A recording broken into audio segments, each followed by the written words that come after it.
Hello friends, अगर आप भी हॉलीवुड की मूवीज़ के इंग्लिश सबटाइटल की मदद से अपनी इंग्लिश को इम्प्रूव करना चाहते हो और इंग्लिश अच्छे से बोलना चाहते हो तो इस वीडियो को एंड तक ज़रूर देखना, आपको बहुत कुछ सीखने को मिलेगा। सो फ्रेंड्स, बिना किसी देरी के शुरू करते हैं आज की वीडियो और देखते हैं आज के अपना पहला सेंटेंस। तो आज की जो हमारी पहली फ्रेजल वर्ब है वो है कम up with. Come up with का क्या मतलब है, उससे पहले आप इस एग्जाम्पल को देखो ताकि अच्छे से समझ पाओ। यहाँ पर ये कह रही है कि मुझे कुछ खास समझ में आया नहीं, इसलिए मैंने बस केक बना दिया। सो फ्रेंड्स, यहाँ पर ये अपने परिवार के लिए कुछ खास बनाना चाह रही थी, कुछ स्पेशल बनाना चाह रही थी, तो किसी आइडिया की तलाश में थी कि कोई आइडिया मुझे आ जाए ताकि मैं कुछ खास बना लूँ। लेकिन इसे कोई आइडिया आया नहीं, इसने कोई आइडिया अच्छा सोचा नहीं, तो इसने बस केक बना दिया। तो यहाँ पर जो आइडिया सोचना है, किसी आइडिया को सोचना या उसके साथ आना, किसी आइडिया के समझ में आना कोई अच्छा, उसके लिए हम यूज़ करते हैं कम अप विद फ्रेजल वर्ब का। इसको बहुत सारे एग्जाम्पल से समझेंगे। सबसे पहले आप ये देखो, यहाँ पर ये कह रही है कि I couldn't come up with anything special, यानी मुझे कुछ खास समझ में आया नहीं, सो इसीलिए I just baked a cake, तो मैंने बस केक बना दिया। यहाँ पर इससे कह रहा है कि तुम हमेशा अच्छे आइडियाज़ के साथ आती हो। सो फ्रेंड्स, यहाँ पर इसकी तारीफ कर रहा है, कह रहा है कि तुम्हारे दिमाग में अच्छे आइडिया आते हैं, यानी कि तुम हमेशा अच्छे आइडिया के साथ आती हो, यानी अच्छे आइडिया सोचती हो। तो इसके लिए हम कौन सी फ्रेजल वर्ब का यूज़ करेंगे, कम अप विद का। तो इसकी इंग्लिश होगी you always come up with good ideas. You always come up with good ideas, यानी तुम हमेशा अच्छे आइडिया के साथ आती हो। You always come up with good ideas. यही बात तो मुझे तुम्हारी बहुत अच्छी लगती है। सो फ्रेंड्स, आगे कह रहा है कि that's the thing I like most about you. That's the thing I like most about you, यानी यही बात तो मुझे तुम्हारी बहुत अच्छी लगती है। That's the thing I like most about you. Next देखते हैं फ्रेंड्स, यहाँ पर ये किसी से कह रहा है कि क्या बस इतना ही सोच सकते हो तुम। सो फ्रेंड्स, इसे किसी ने कोई आइडिया दिया, इसे उसका आइडिया पसंद नहीं आया, तो इससे कह रहा है कि is that the best you can come up with. Come up with, ध्यान से देखना, is that the best you can come up with, क्या बस इतना ही सोच सकते हो तुम, मतलब कि इसी आइडिया के साथ आ सकते हो, यही आइडिया है तुम्हारे दिमाग में। जब भी हम इस तरीके से किससे बोलते हैं, हम बोलेंगे is that the best you can come up with, क्या बस इतना ही सोच सकते हो तुम, मुझे तो लगा था तुम कुछ शानदार सोचोगे। इस इंग्लिश में बोलेंगे I thought you would come up with something brilliant. I thought you would come up with something brilliant, यानी मुझे तो लगा था तुम कुछ शानदार सोचोगे। I thought you would come up with something brilliant. Next phrasal verb होगी friends to cut back on. To cut back on का मतलब होता है कुछ कम करना। जैसे कि आप कुछ ज़्यादा खा रहे हो, उसकी वजह से आपको कोई परेशानी हो रही है, तो आप कह रहे हो कि मैं उसे कम करूंगा, यानी कम खाऊंगा। तो इस सिचुएशन में हम यूज़ करेंगे टू कट बैक ऑन का। जैसे कि यहाँ पर ये तला हुआ बहुत खाता है, इस चक्कर में बहुत मोटा हो गया, तो अपने दोस्त से कह रहा है कि मैं तला हुआ खाना कम करने की कोशिश कर रहा हूँ। इसे इंग्लिश में बोलेंगे I am trying to cut back on fried food. I am trying to cut back on fried food, यानी मैं तला हुआ खाना कम करने की कोशिश कर रहा हूँ। तुम्हें मोटो लोगों से नफरत है ना। यहाँ पर इससे कह रहा है कि you hat fat people don't you. You hat fat people don't you, तुम्हें मोटो लोगों से नफरत है ना। You hat fat people don't you, तुमने मेरी सारी मेहनत बेकार कर दी। सो फ्रेंड्स, इसे बोलने के कई तरीके हैं, मैं आपको बताऊंगा। सबसे पहले तो आप कह सकते हो कि you made all my efforts come to nothing.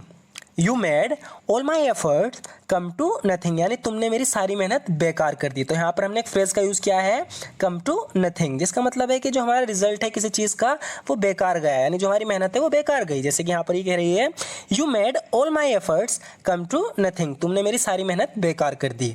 आप इसे इस तरीके से बोल सकते हो, तुमने मेरी सारी मेहनत बर्बाद कर दी। इसके लिए हम बोलेंगे you ruined all my hard work. You ruined all my hard work, यानी तुमने मेरी सारी मेहनत बेकार कर दी। आप चाहे तो कोई सा भी यूज़ कर सकते हैं। अगर आपको इस तरीके से बोलना हो, जैसे कि यहाँ पर ये कह रही है कि मेरी सारी मेहनत बेकार गई, इस इंग्लिश में बोलेंगे all my hard work came to nothing. All my hard work came to nothing, यानी मेरी सारी मेहनत बेकार गई। All my hard work came to nothing.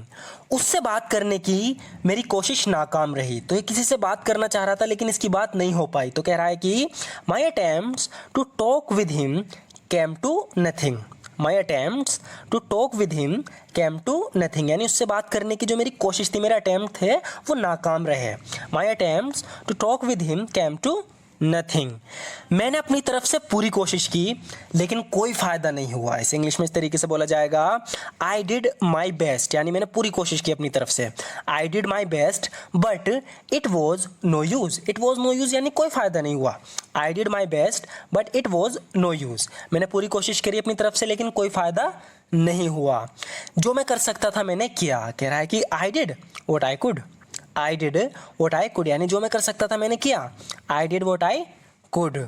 बेहतर होगा तुम उसे अब उसके हाल पर छोड़ दो। यहाँ पर इसे सलाह दे रही है, कह रही है कि you had better leave him on his own. तो मैंने कई बार बताया जब भी हैड के बाद बेटर आ जाता है, यानी हैड बेटर जब भी साथ में आते हैं तो हैड की मीनिंग पास्ट में नहीं होती बल्कि उसकी मीनिंग चेंज हो जाती है। तो यहाँ पर हैड की मीनिंग पास्ट में नहीं होगी। तो जैसे कि ये कह रही है यू हैड बेटर, तो ध्यान रखना ये वुड नहीं है, हैड है।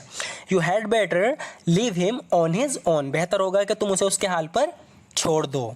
बारिश के चलते खेल को रद्द कर दिया गया था। सो फ्रेंड्स थोड़ा ध्यान से देखना है, यहाँ पर हम एक तो फ्रेज देखेंगे और एक फ्रेजल वर्ब देखेंगे। सो हमारी पहली जो फ्रेजल वर्ब है यहाँ पर वो है कॉल ऑफ। कॉल ऑफ का मतलब होता है रद्द करना, कई बार बताया है मैंने। तो जैसे कि यहाँ पर ये कह रही है कि the game was called off, यानी जो गेम है वो रद्द कर दिया गया। On account of the rain, बारिश के चलते। तो किसी चीज़ के चलते, इसके लिए हम यूज़ करेंगे ऑन अकाउंट ऑफ। तो जैसे कि यहाँ पर कह रही है the game was called off on account of the rain, यानी बारिश के चलते खेल को रद्द कर दिया गया। तो दोनों चीज़ का समझना, यहाँ पर जो फ्रेजल वर्ब यूज़ हुई है कॉल ऑफ, इसका मतलब है रद्द कर देना, और ऑन अकाउंट ऑफ ये एक फ्रेज है जिसका मतलब होता है किसी चीज़ के चलते। The game was called off on account of the rain, यानी बारिश के चलते खेल को रद्द कर दिया गया। जिसका एक और एग्जाम्पल देखते हैं। आगे कह रही है कि बारिश के चलते मुझे घर पर रुकना पड़ा। इसे इंग्लिश में बोलेंगे I had to stay at home on account of the rain. I had to stay at home on account of the rain, यानी बारिश के चलते मुझे घर पर रुकना पड़ा। नेक्स्ट होगा फ्रेंड्स, यहाँ पर ही कह रही है कि उसने बीमारी के चलते अपनी पोस्ट से इस्तीफा दे दिया। तो इस इंग्लिश में बोलेंगे he resigned his post on account of illness. On account of illness मतलब बीमारी के चलते। He resigned his post on account of illness, यानी उसने बीमारी के चलते अपनी पोस्ट से इस्तीफा दे दिया। मुझे उम्मीद है वो जल्द ठीक हो जाएगा। यहाँ पर उसके लिए कह रही है कि I hope he gets well soon. I hope he gets well soon, यानी मुझे उम्मीद है वो जल्द ठीक हो जाएगा। I hope he gets well soon, मैं उसकी अच्छी स्वस्थता के लिए प्रार्थना करती हूँ, यानी उसकी अच्छे हेल्थ के लिए मैं प्रार्थना करती हूँ। I pray for his good health. I pray for his good health, यानी मैं उसकी अच्छी स्वस्थता के लिए प्रार्थना करती हूँ। I pray for his good health. जाकर देखो क्या वो ठीक है। तो इसे पता चला किसी के बारे में कि किसी का एक्सीडेंट हो गया, तो अपने दोस्त से कह रहा है कि जाकर देखो क्या वो ठीक है। इसे हम इंग्लिश में इस तरीके से बोलेंगे go and C if he is all right. तो ध्यान रखना यहाँ पर इफ़ का यूज़ करेंगे। यहाँ पर इफ़ का यूज़ होगा क्या के सेंस में। कह रहा है कि go and C if he is all right, जाकर देखो क्या वो ठीक है। Go and C if he is all right. मैंने सुना उसका एक्सीडेंट हुआ। I heard he had an accident.